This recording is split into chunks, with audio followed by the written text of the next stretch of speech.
Hello, everyone, and welcome to the latest episode of Scrubbing the Skies, the webinar series of the Institute for Responsible Carbon Removal at American University.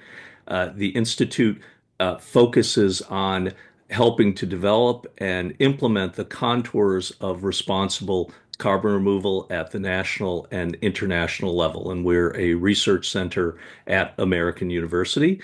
As always, I am your host, Will Burns, and I serve as the co-director of the Institute. Today, in our webinar, we focus on a critical issue, which is uh, developing uh, practical principles for uh, equitable development of carbon removal and equitable principles for determining how carbon removal will be developed in individual countries. And we will benefit today from an excellent new study published in the journal Nature Communications that focuses on that very issue, utilizing Canada as a case study. Uh, and the idea behind this study is to use integrated assessment modeling to look at the key potential carbon removal options and how we cobble those options together in a way that hopes to maximize carbon removal, but at the same time helps to operationalize the principle of responsible carbon removal, including equitable principles of countries that should move forward early and aggressively, and also the implications of carbon removal when we move past the point of net zero to net negative. And so we are fortunate today to have the authors of that study, and they will provide an initial overview of the study. We'll then move to a few questions from the moderator, and then we'll move to audience questions. So first of all, let me initially introduce today's participants. First of all, Kasra Mosladea, who is a PhD candidate in the system design engineering at the University of Waterloo. Neil Craik, who is a professor in the School of Environment, Enterprise, and Development, as well as the Faculty of Environment at the University of Waterloo. Vanessa Schweitzer, who is a professor in the Department of Knowledge Integration, Faculty of the Environment at the University of Waterloo, and Juan Moreno Cruz, who is a professor in the School of Environment, Enterprise, and Development in the Faculty of Environment also at the University of Waterloo. Initially, Professor Craik will start our presentation, and then we'll move to Kasra. So I will turn over the podium to you, Neil. Okay, great. Let me just so are you seeing what you should be seeing? It looks like we're seeing presenter view, Neil. Yeah, that's what we're seeing. We're not seeing slideshow view yet. How about There you that? go. Okay. Yep.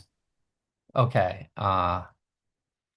So thanks very much, Will, and thank you to the Institute for Responsible Carbon Removal. It's a pleasure to be here to talk about this paper. We don't have a lot of time, so I'm just gonna jump right into it. This paper came out of a project that was run out of the Waterloo Climate Intervention Strategies Lab, of which the four of us are all members.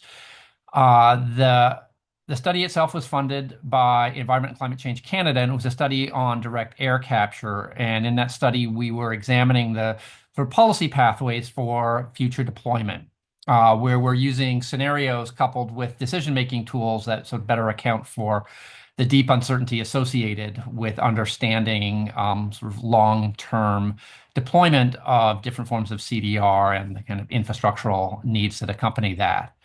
If you're interested in that project, there's more information on that on our website. But one of the questions that arose in this work was really around how much CDR Canada may need in the future. So this demand question. And that got us to thinking about how that demand may impact the sort of form of CDR delivered. And one of the considerations that's examined here is the impact of interstate equity on thinking about those demands. And so the paper itself was a joint effort of a number of us here at the University of Waterloo and Jay Fuhrman at Pacific Northwest Laboratory, who is an expert of the GCAM integrated assessment model. And so while it was a joint effort, I think my colleagues will agree that Kesra was really the driving force behind this paper. So why are we talking about equity? And here, as I said, equity means interstate equity. That is recognizing that in order to achieve a temperature target by the end of the century, that is consistent with safe levels of climate change. There's a finite amount of carbon that can be released into the atmosphere, what's referred to as the remaining carbon budget. And that's a result of the linear relationship between cumulative emissions and global average temperature. And the finite nature of the remaining carbon budget requires consideration of distributive ethics.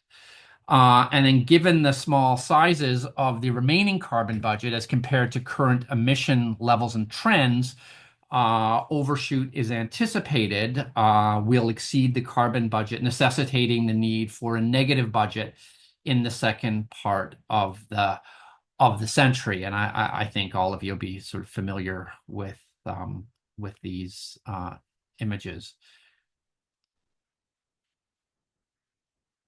We can refer to this negative budget as carbon debt, which is likely to be in the order of 250 to 750 gigatons of CO2 cumulatively globally, even if all countries reach net zero by mid-century. And so the distributive challenge is really significant, and it has to account both for the distribution of the remaining carbon budget and the distribution of the carbon debt in the form of net negative emissions. And so why is this important? This is important because most countries, including Canada, are really not looking past net zero. And so this table or graph shows one of the more recent Canadian illustrations by a Canadian agency of pathways for emissions reductions, which ends in 2050. Our NDC, our nationally determined contribution, commits Canada to net zero by 2050, but doesn't add any further indication of what it'll do post net zero. And this has a number of planning implications. First of all, how a country gets to net zero matters because how quickly you move and the direction which you move has implications for cumulative emissions. If we start slow and go very quickly, even if we reach net zero by 2050, the cumulative emissions are quite different. And so that has important planning implications. It ignores post-net zero obligations. And so we have to recognize that net zero is not an end destination. It's a point along the way to achieving a fair and safe climate. And then there's a range of planning implications, which is what we explore in this paper for energy and CDR related infrastructure. There are very large systems necessary to deploy CDR at a large scale. And these change depending on the amount of CDR. And the change is not only in scale, it's not just more CDR, but it actually, the makeup of the CDR changes in response to these different levels of CDR required. This is an ethical, legal, and political challenge. While the Paris Agreement's bottom-up structure allows states to determine for themselves the approach to emissions reduction, the agreement remains premised on the idea of equity. And political cooperation, which is necessary to address climate change, depends in no small part on a burden sharing approach that meets the fairness expectations of the international community. And so while we sort of postpone the discussion on burden sharing in Paris, that discussion hasn't gone away. And the sort of net negative environment that will be in post 2050, I think will sharpen that discussion very, very much so. There was, of course, extensive debate regarding equity in the lead up to the Paris Agreement, with states putting forward quite different understandings of the basis of equity. And just to sort of remind you of the ways in which states were sort of framing the equity discussion, we've noted a number of these different dimensions here. And so the first is really sovereignty, and I would sort of say it's the sort of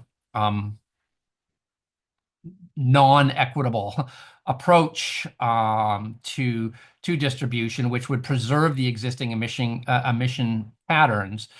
And so it's not consistent with understandings of equity because it's largely favoring countries that have existing large emissions, but it does represent a kind of political reality that states will be unwilling to engage in significant alterations of global patterns of emissions.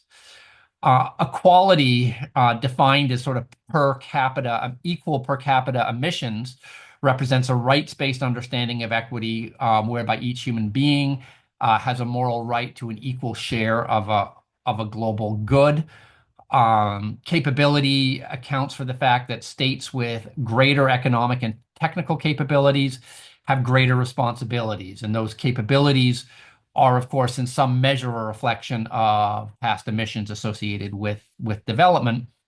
And finally, responsibility, which is really a reflection of the polluter pays principle, states that those states that contributed to the stock of cumulative emissions should be responsible for those emissions, either by restricting future emissions or being responsible for removals.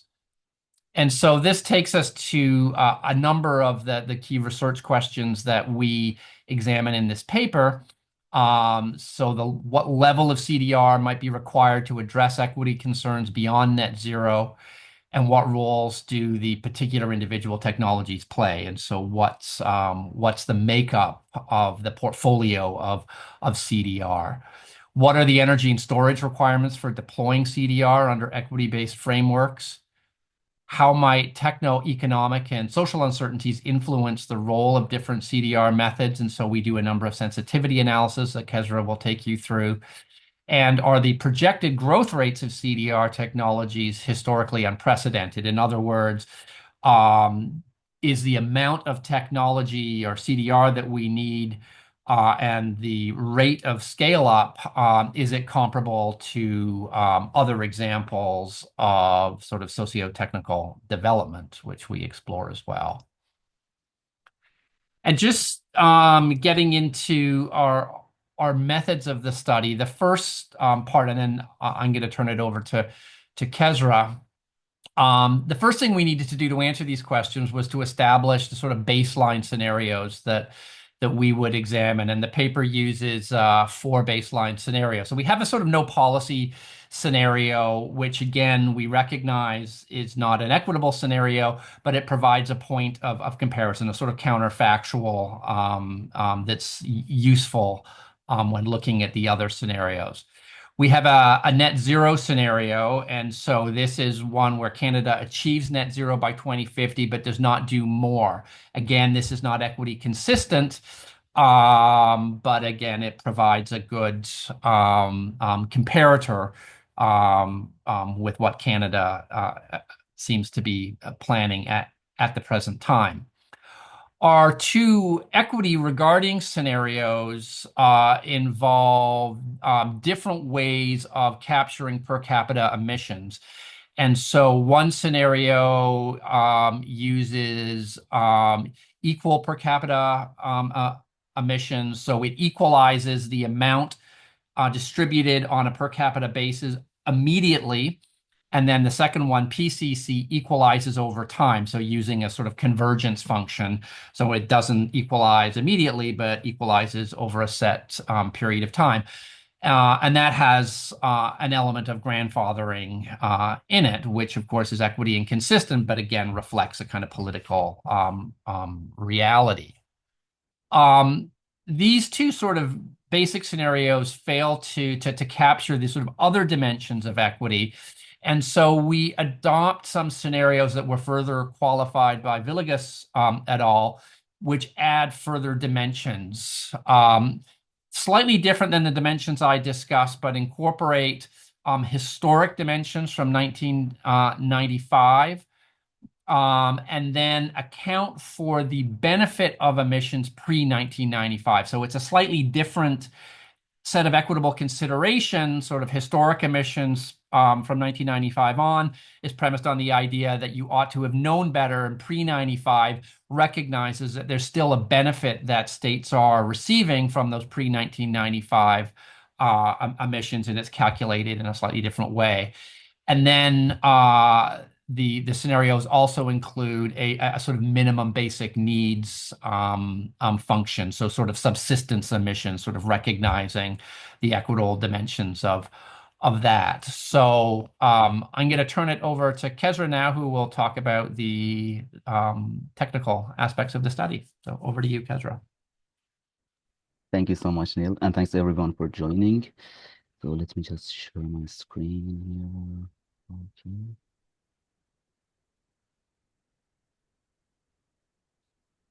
So can you see my screen now? Yes. Okay, great.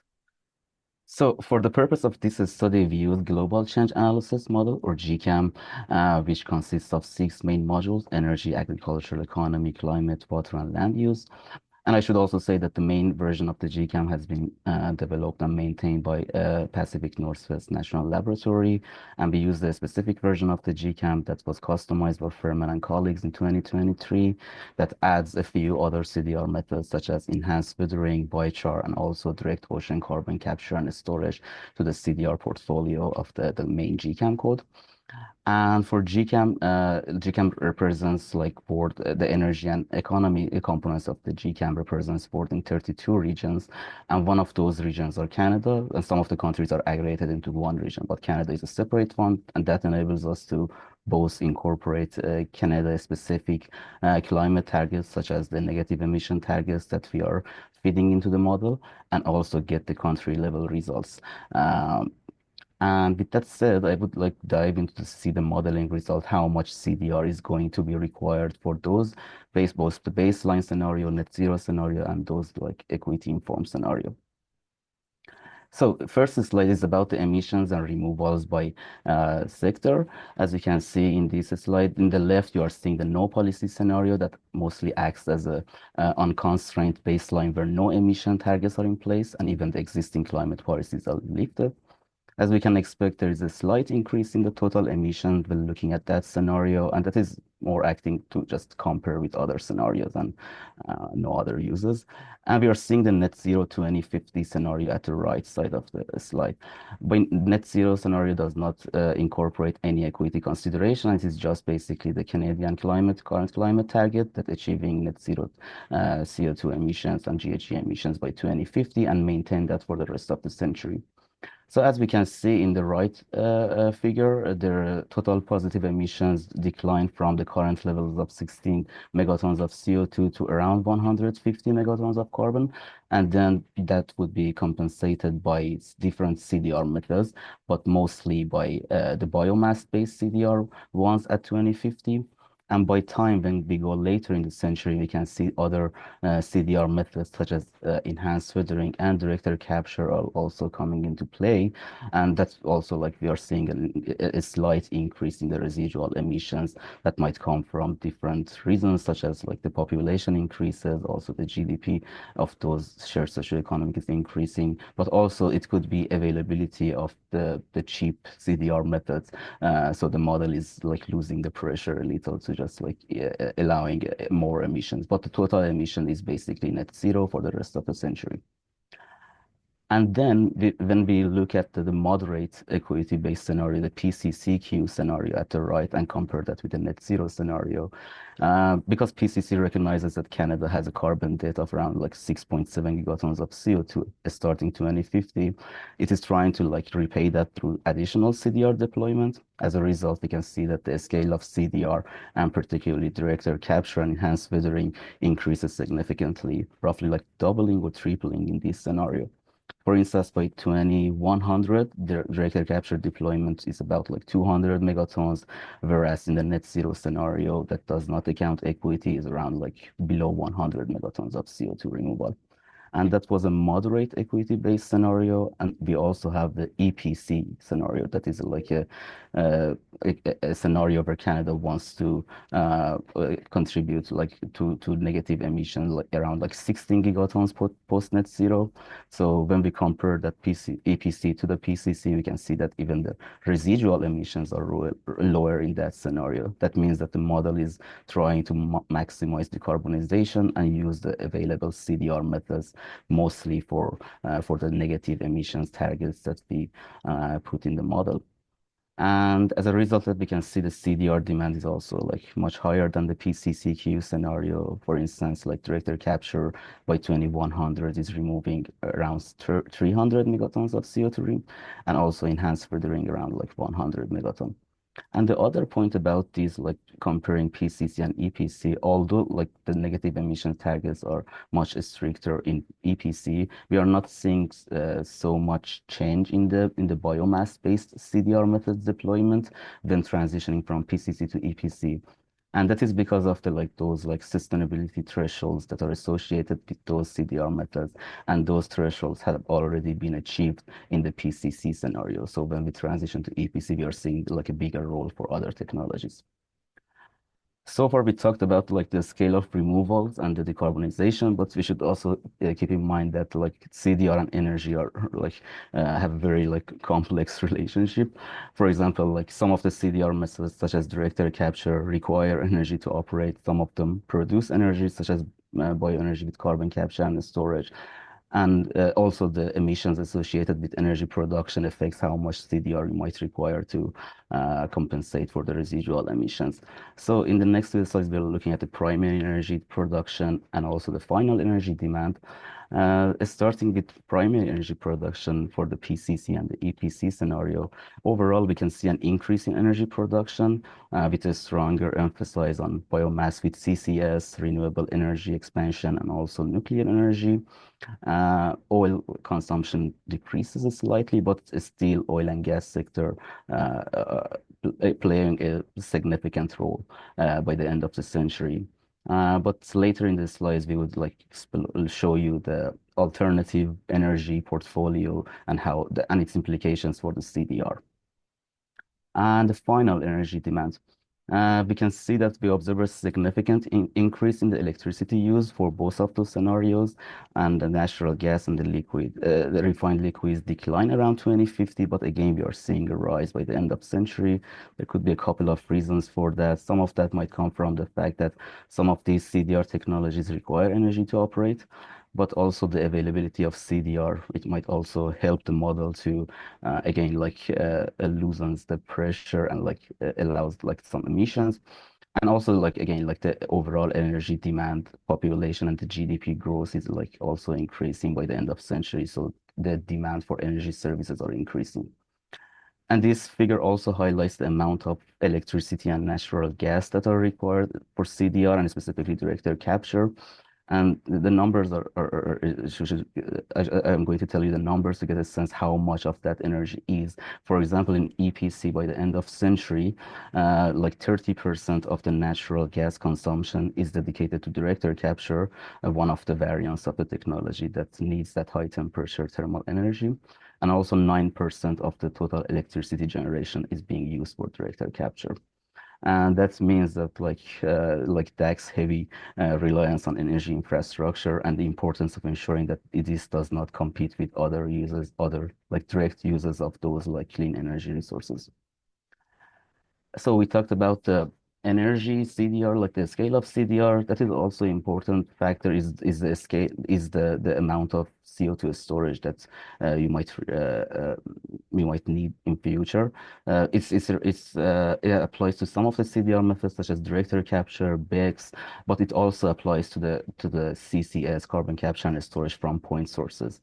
As we can see in this slide, even in the net zero scenario, that we don't have so much CDR deployment for those like negative emission targets, we are seeing the need for an expansion of the availability of porous space.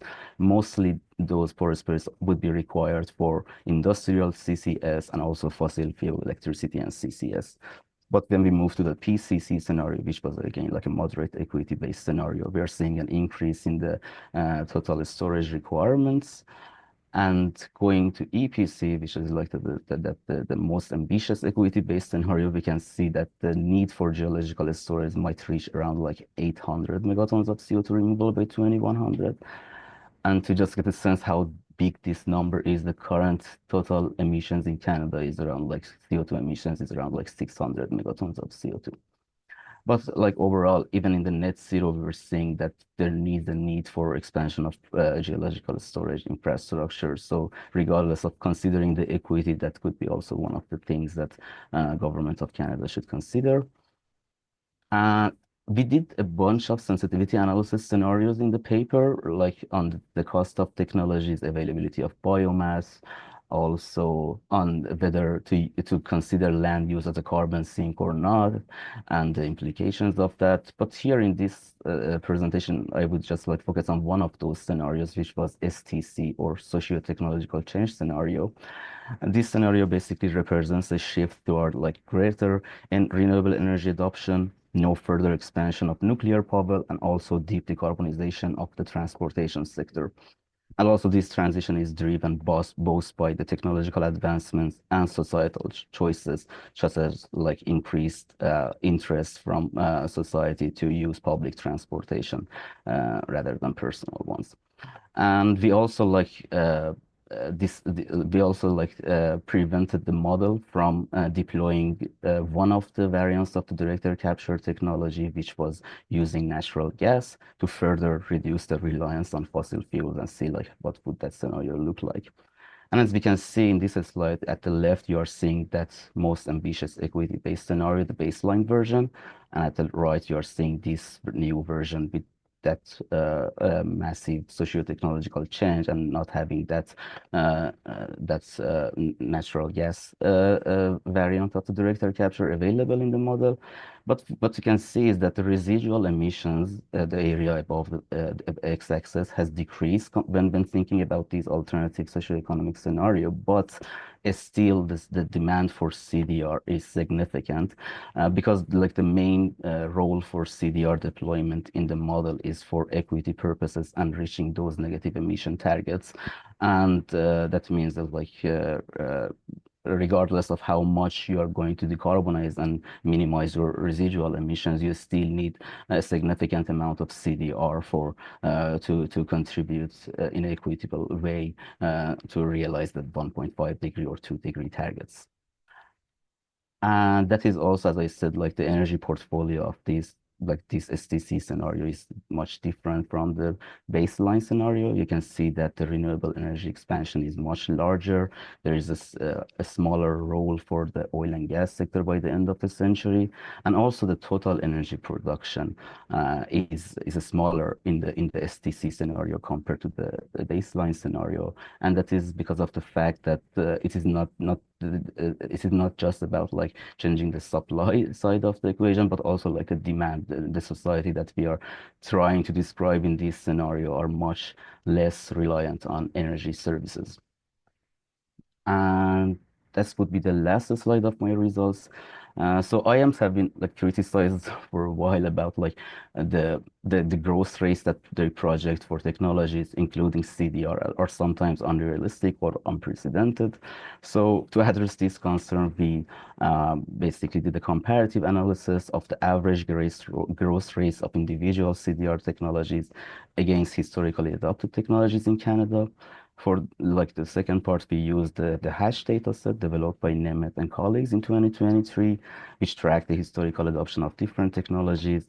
Our findings show that the projected CDR growth rates are not like necessarily unrealistic when thinking about what has happened in past in Canada. For instance, like director capture had an average around like 7 to 8% of increase per year when we like compared to the previous historically adopted technologies, it was in the same range, and it was especially in the range that ammonia synthesis was in Canada, because this is important because in the literature they talk about how similar the ammonia synthesis or is like a technological analogous to the direct air capture. So this was also an interesting finding for us.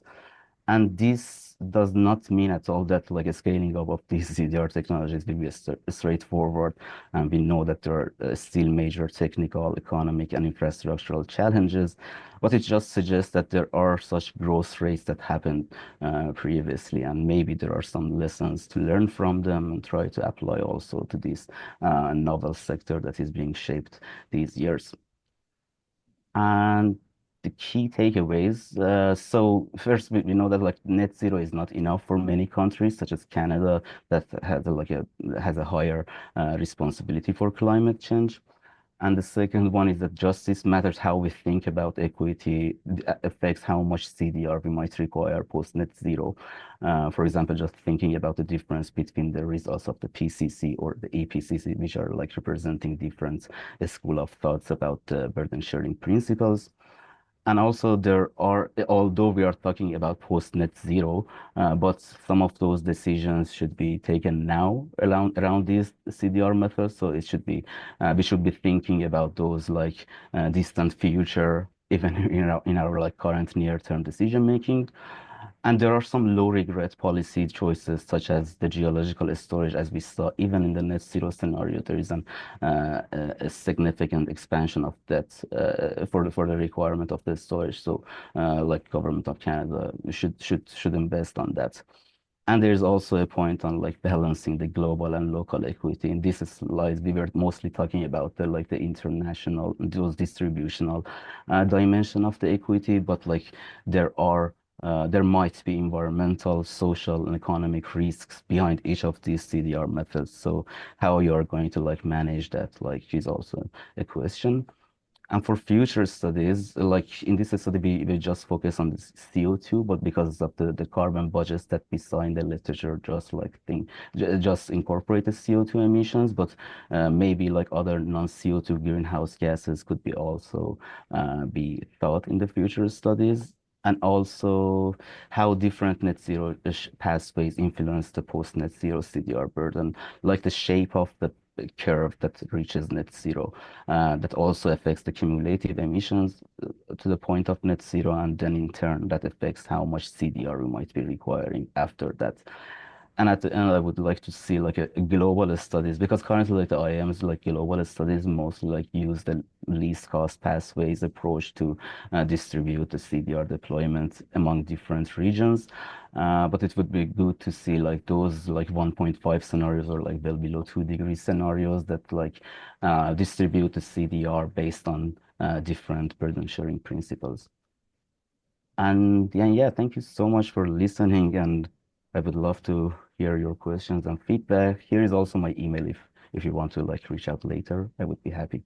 Thank you so much. Great. Thank you so much, Kasra and Neil, for an excellent overview of the study.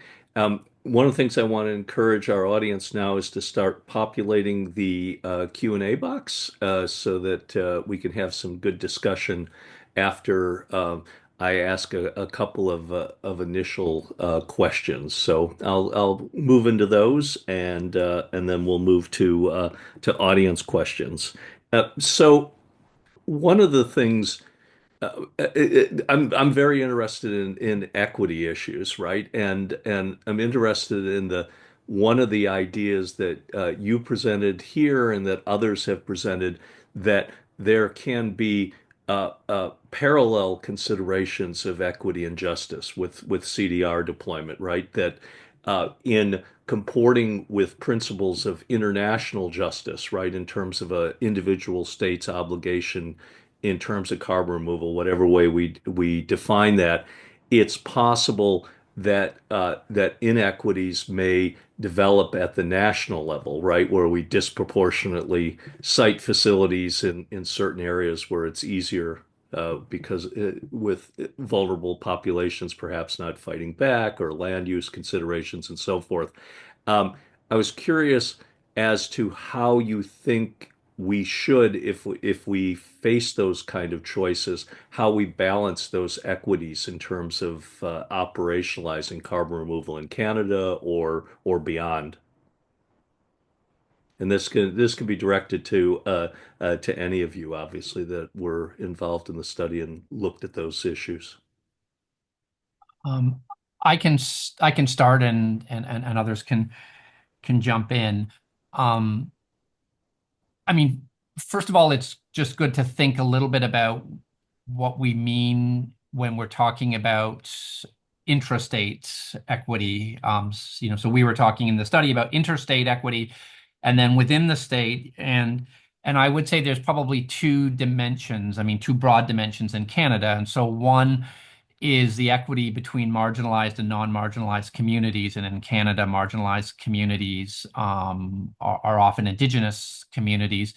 And then the other form of inequity is regional inequity, that the economic and sometimes physical burdens of these technologies will fall on different parts of the community. Neither of these are new problems with climate change. Canada as a country is particularly aware of the regional differences in terms of emission reduction policy because we have one part of the country that relies very heavily on oil and gas production, and other parts of the country benefit from hydroelectric energy and other forms of renewables, and to some degree benefit from a higher carbon price. And so what the government has been doing is turning its attention really to the distribution of those burdens and benefits among those different groups. And I think there's a couple of tools that I'll mention. And so one in relation to Indigenous communities, one of the things we're beginning to see the beginnings of are impact and benefit agreements with respect to sort of forest management and sort of nature-based solutions. And so when people are developing projects with credits, they're working with Indigenous communities, with Indigenous foresters, and arriving at solutions that ensure that those activities benefits the communities that host those. And we could see that emerging in marine CDR possibly, and other, and possibly even with underground storage over traditional territories. The other tool that the government's quite familiar with is a sort of form of revenue recycling. And so we have a carbon price in Canada because it has a differential impact, because the amount of emissions are very different in Alberta than they are in Quebec, for example. The government ensures that the revenue is recycled back into the region that the revenue is drawn from, in order to ensure that the carbon price isn't resulting in transfers of funds from one part of the country to the other. There's not a direct analog between that and CDR, except perhaps in a system of offset credits. there can be a form of revenue recycling to ensure that regions are getting the benefits. But I think it's those kinds of policies, Will, that are going to really make the social acceptability of different CDR methods rise or fall. And so I think governments will have to pay particular attention to how they're managing that as CDR scales up. Great, thanks. That's helpful. Other thoughts? Yeah, I was just thinking about like from the modeling perspective, there are some like additional steps that you can take after you model. Like you can check how those CDR deployments affect the food prices, such as or like how the transition between different land use types by time when you are introducing these CDR methods. And that is a really interesting topic to explore, like just focusing on these scenarios, just looking at like what was the effect on the water, food, energy. But it's not again like so local, but it's some kind of like touches upon those like dimensions of the equity and how like those local communities or I can say like might be affected by these type of novel CDR interventions. Yeah. Anything else on that? Okay. So at, I thought one of the strengths of the study was talking about the viability of large scale up of CDR, right, over a pertinent time period, right? And that's obviously a daunting challenge in every country, right? Given the fact that there's uncertainties about the potential impacts of some of these approaches, uncertainties about technological viability, economics, and so forth, right? But I thought it made a good case by analogy that Canada and other countries are capable of doing this, right? But of course, as you suggest, it's possible that it won't happen, right? And that the analogies might not be as analogous as we think for various reasons, right? And so one question I have when we're thinking about equity in this context, does that suggest, given the uncertainties, that these approaches will come to fruition at the scale that's contemplated, and given the implications of failing, incorporating those in our assumptions of how we're going to achieve net zero, for example, or equity beyond net zero? Does that imply that an equity-based approach should require the Canadian government and maybe other governments to more aggressively focus on what are more certain options for reducing emissions, decarbonization? Yeah, I can start with this one. Yeah, definitely yes. Like in addition to the like the possibility of failure of these technologies and also the like unexpected risks that they might have, I think there's also some like good studies on like the CDR is a, like a limited resource, so we are not like it's better to preserve that like for the to real needs that you might like require those technology. And I believe that like the negative emissions part of that's role for CDR is that like the critical need, not just like compensating for residual emissions. If we have the alternatives, so if there are alternatives for decarbonization, so like ideally you should decarbonize as much as you can and just like compensate that like minimum residual emissions with CDR and just preserve the CDR for equity purposes. That is especially important for countries such as Canada that has a like a post net zero carbon debt. Uh, but other countries might like the economists might say that okay, they might have that better option. So, but yeah, there are some risks with that. Yeah, and in that context, right? I think Duncan McLaren's question kind of brings some of this in from the audience. That when one's looking at IAMs and cost optimization, right? Is there a risk that in that case, we're not taking into account the possibility of just technological or some other reasons failure of these approaches, and that means that just looking at cost is not optimal from this standpoint? And if it is, how do you mix that with a with an IAM focused approach in determining how much more rapid and aggressive decarbonization should be required if cost is not the only thing that you're looking at in terms of CDR's viability? Yeah, maybe I'll start and mostly invite Vanessa to comment on this because I think it's really her.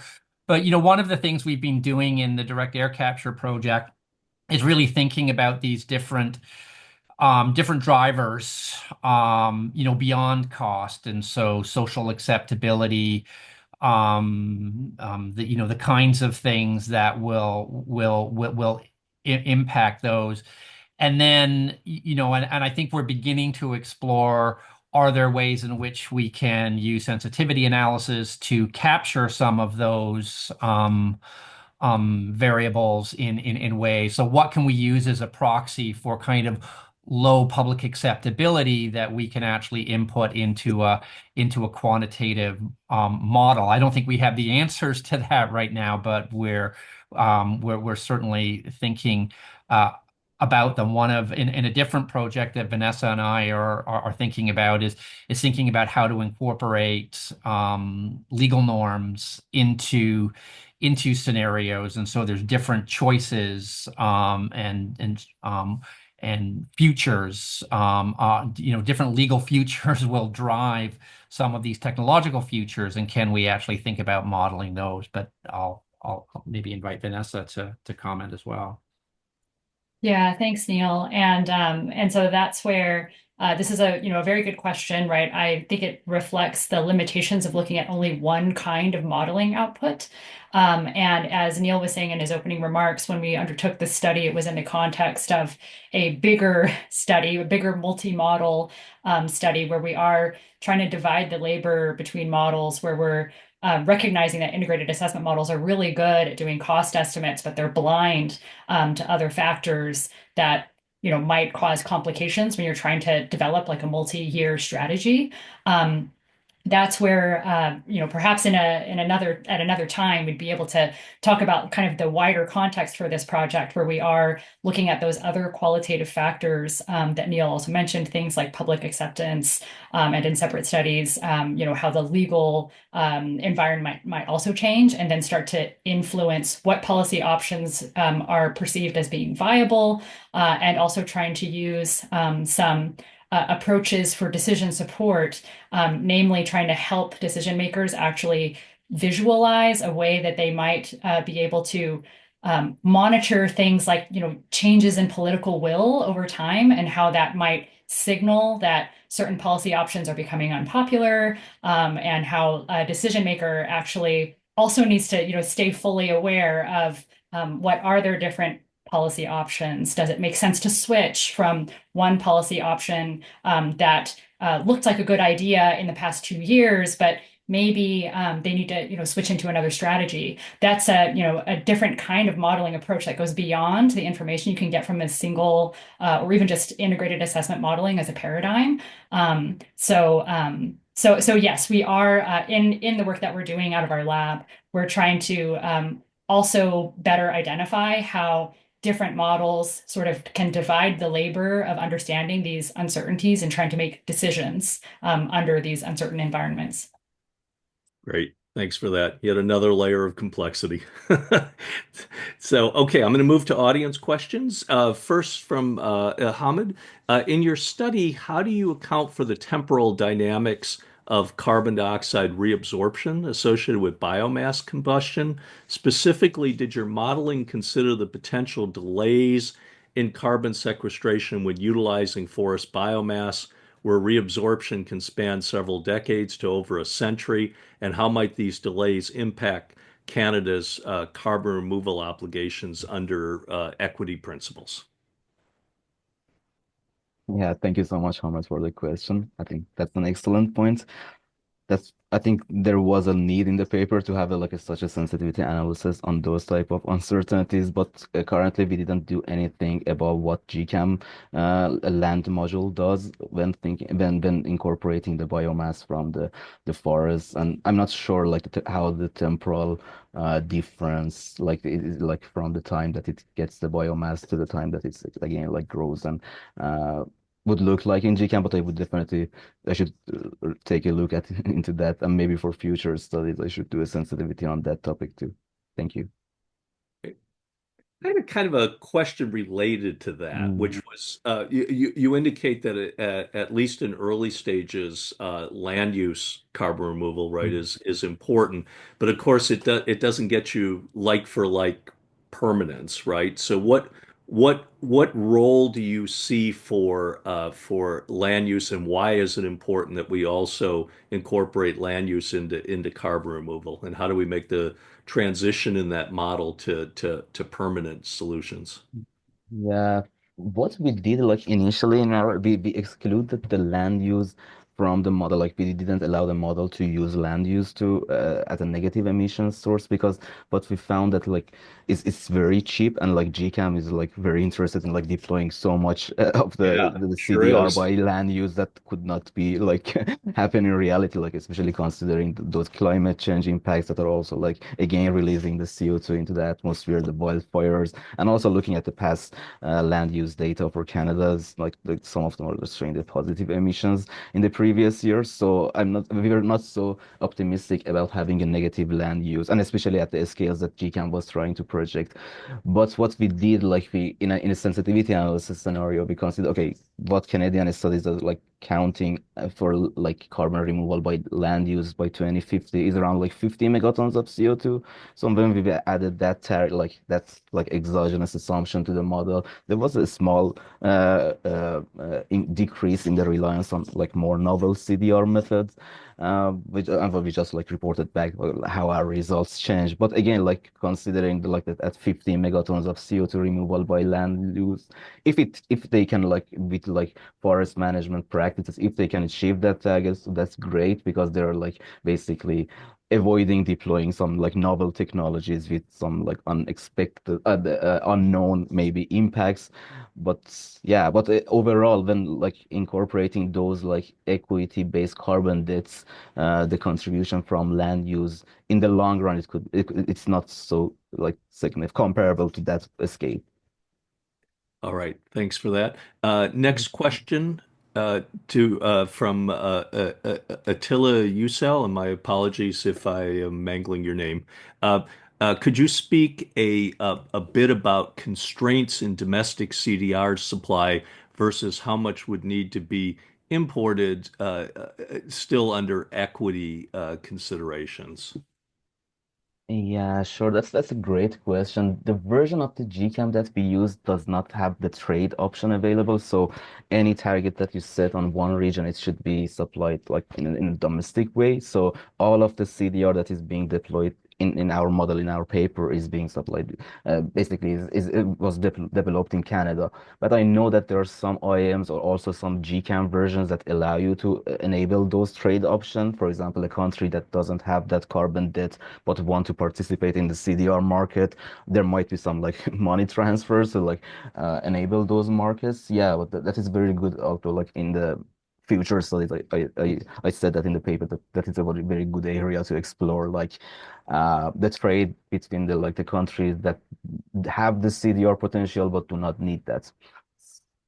And I think that was the question, or I'm missing something. Let me just check. Yeah, I think Yeah, that would. just for one of them, the Yeah. biomass. For biomass, there is an import option in the GCAM, and Mhm. which we disable that and discuss in the paper why we disabled that. We didn't want to basically externalize the negative impacts of growing biomass to again global south countries. So we didn't allow the model to import biomass because then we found if that option is turned on, you're seeing all of the CDR deployment is baked because it's finding cheap biomass to import to the country and just achieving net negative emissions targets. So we some kind of we try to address that concern by disabling the biomass import. Mhm. And because also like Canada has like massive potential for biomass, so why should it import from? Yeah, yeah. Next question from Zishan Ozdemir. Given that CDR and CCUS are competing for storage sites, what should be considered to allocate these resources within the constraints of the carbon budget?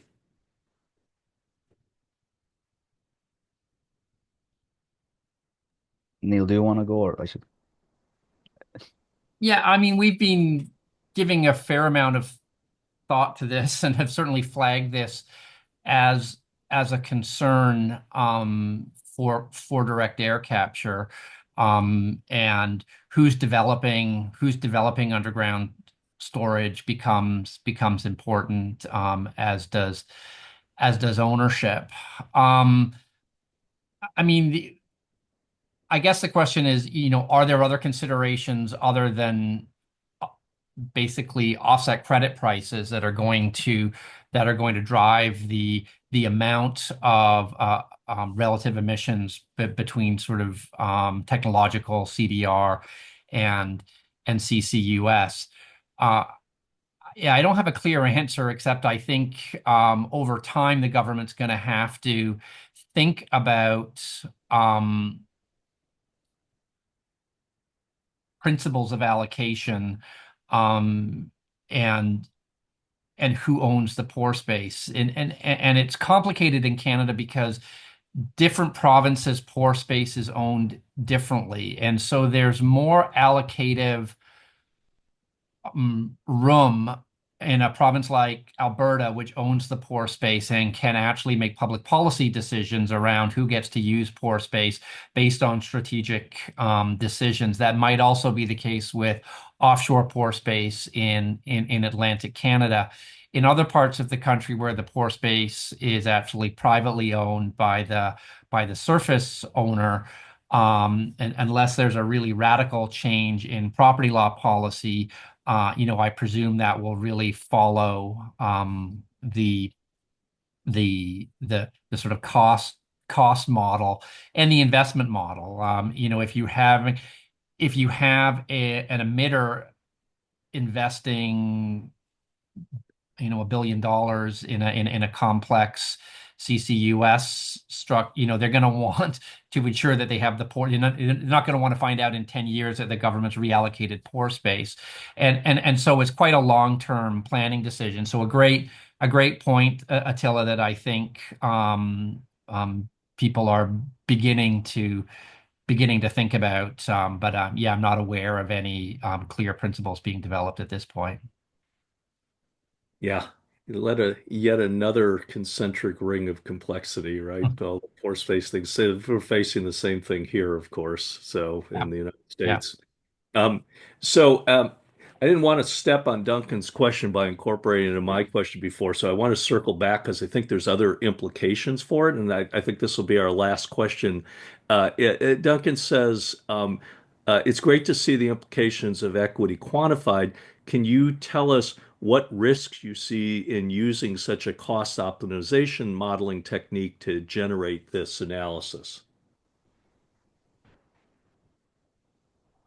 Yeah, I can add a few comments about that. Yeah, that's a really like great question, and some of that comes back to the talk that like Vanessa gave on like what we are doing in our like director capture project, that we are trying to incorporate other elements that do not appear in IAM, such as like the social regulatory like variables that we are not seeing, and because IAM is mostly like doing the cost optimization part. And what I can see, like again, like the scale up of these technologies in the IAMs and how they project are really like simplistic. Like they just like grow. Like, but in the reality, you have lots of challenges. Even for the porous space, we have lots of problems here in Canada for the pipelines and also getting the license for the storage. And so even like in the previous, like the Canada Director Capture Protocol that was released, there are some like constraints on the having the carbon captured in one jurisdiction and then it's sending it to another jurisdiction. So like without having like those things being solved, we cannot see that like a storage curve that our model was projecting to be realized. Yeah. Any other thoughts on that? Or Yeah, okay. I cannot something small, and and I know when I don't want to say that I don't know when Duncan's coming from, but I have followed this conversation, and I think the question is important in the larger context of how IAMs are used for policy. And some of the issues that we can see is once we see a figure like this, in our minds, we create this notion of feasibility, like, oh, it's in the figure, so we can actually implement it. And that is risky. That is risky because it delays action, the possibility of seeing in the future negative emissions, like we see the curve moving through the zero, through the horizontal axis. I'm like, oh, okay, we can do it later. That's problematic. But I think if we want it to be like more expansive on in the answer, it comes down to this question like now we do policy based on cost benefit analysis and those numbers, whatever, and we end up focusing on the things that we can quantify and not on the probably aspects that are happen to be more important but not quantifiable.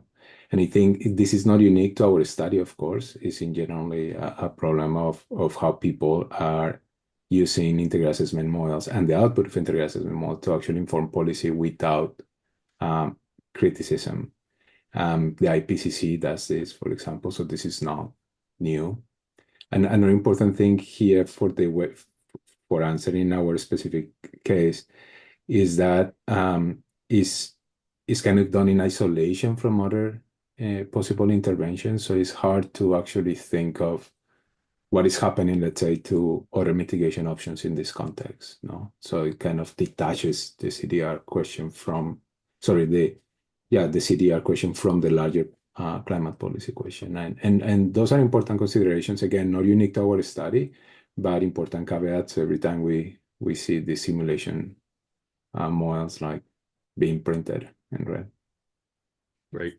Thanks for that one. That is a good place for us to end. We are at the top of the clock. I would like to thank the gang at the University of Waterloo for coming on and summarizing this study for us and stimulating some good discussion about issues that invariably will be ongoing as we try to make these determinations of what responsible carbon removal looks like. So thanks to all of you. Thanks to our audience.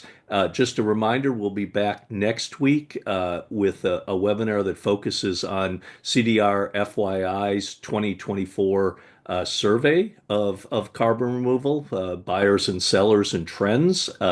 And it will expand on the excellent blog entry to look at some of the things in the full report, which is it was currently paywalled. So I hope many of you can join us and have a great weekend, everyone. And with that, we will say goodbye. Thank you so much. Goodbye.